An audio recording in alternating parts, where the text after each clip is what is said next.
Assalamualaikum warahmatullahi wabarakatuh. Salam sehat anak-anak. Ingat moto kita SDPD 1, kita mau, kita bisa, fokus, sukses. Ya, kembali bertemu dengan Bapak Rendra dan kita akan mencoba belajar bersama. Silakan disimak dengan baik ya.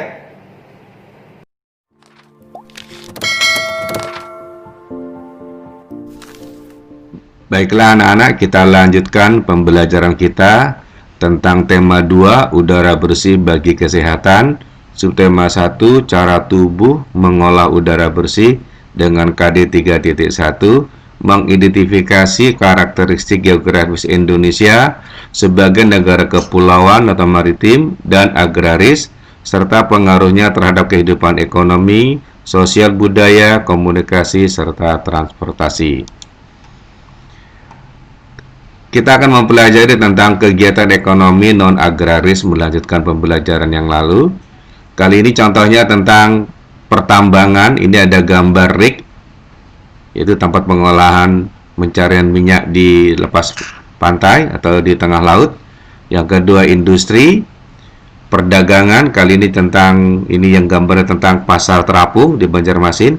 Dan berikutnya adalah jasa. Ada berbagai macam jasa, ada jasa konstruksi, di tukang bengkel, polisi, guru, dan lain-lain. Ya. A. Pertambangan. Pertambangan adalah usaha untuk mengolah atau memanfaatkan bahan mineral bumi dengan kesejahteraan demi kesejahteraan hidup manusia. Barang tambang dapat dibedakan menjadi 3. Yang pertama, bahan tambang mineral logam, contohnya timah, bauksit, nikel, tembaga, emas. Ada bahan tambang bukan logam, contohnya keramik, belerang, gips, marmer. Yang ketiga, bahan tambang sumber energi, yaitu minyak bumi, batu bara, dan gas. Perindustrian.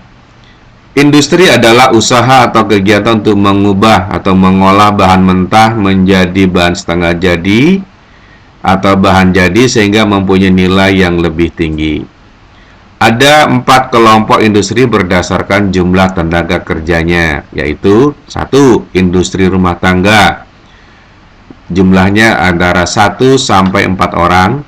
Contohnya ini penjual pisang goreng, rujak, keripik, dan lain-lain. Kemudian industri kecil, jumlahnya 5 sampai 19 orang. Contohnya itu adalah warung makan, pembuatan tahu tempe, gerabah, dan lain-lain. Yang ketiga, industri sedang, jumlahnya 20 sampai 99 orang. Contohnya catering pernikahan, industri pembuatan kain batik, pakaian jadi. Kemudian yang keempat, industri besar, jumlahnya lebih dari 100 orang. Contohnya pabrik mobil, pabrik baja, pabrik susu, dan kilang minyak itu juga lebih dari 100 orang. Ini ada beberapa contoh anak-anak. Ya, ini namanya timah, ini namanya bauksit, ada nikel, ini tembaga, ada perak dan emas. Keramik, ya, buat tehel itu di lantai ya. Kemudian ada belerang yang ada di daerah gunung berapi. Ada gips itu yang biasa dipakai kalau ada yang misalnya ada yang patah tulang, kemudian diberi gips. Nah ini, kemudian marmer, ya.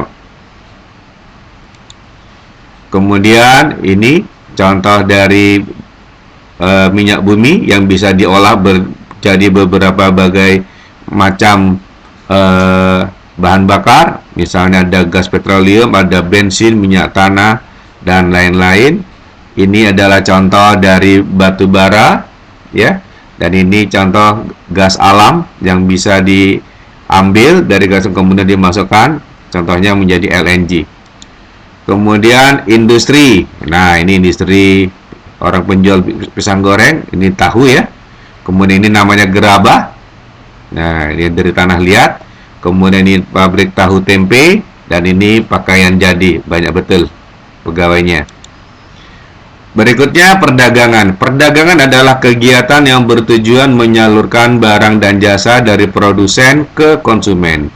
Kegiatan perdagangan antar negara disebut ekspor impor. Ekspor adalah usaha mengirim dan menjual barang dalam negeri ke luar negeri. Sedangkan impor adalah usaha memasukkan dan membeli barang dari luar negeri ke dalam negeri.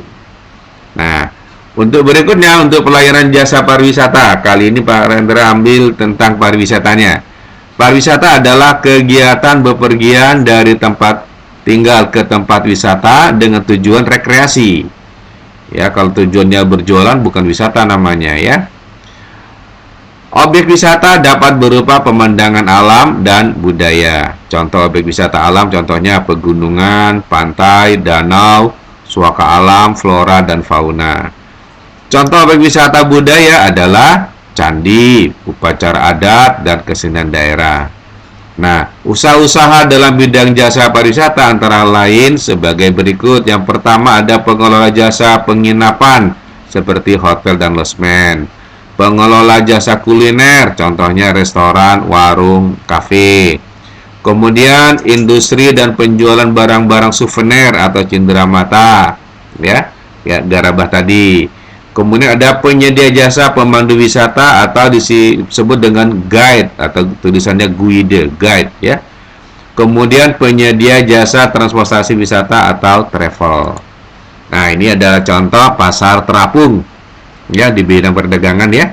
Nah, ini pasar tradisional dan ini disebut dengan pedagang kaki lima ya. Kemudian yang ini guide ya. Nah, di dalam bis. Kemudian ini guide-nya lagi memberi penjelasan di alam terbuka. Nah, ini tempat garabahnya yang dijual ya, buat cenderamata, buat oleh-oleh. Dan ini usaha kuliner. Kalau misalnya sudah wisata lapar, nah datanglah ke tempat restoran ini ya. Demikian anak-anak, mudah-mudahan bisa dipahami ya. Alhamdulillah, hari ini pembelajaran sudah selesai. Semoga kalian bisa memahaminya dengan baik dan sampai ketemu lagi di pembelajaran berikutnya. Assalamualaikum warahmatullahi wabarakatuh.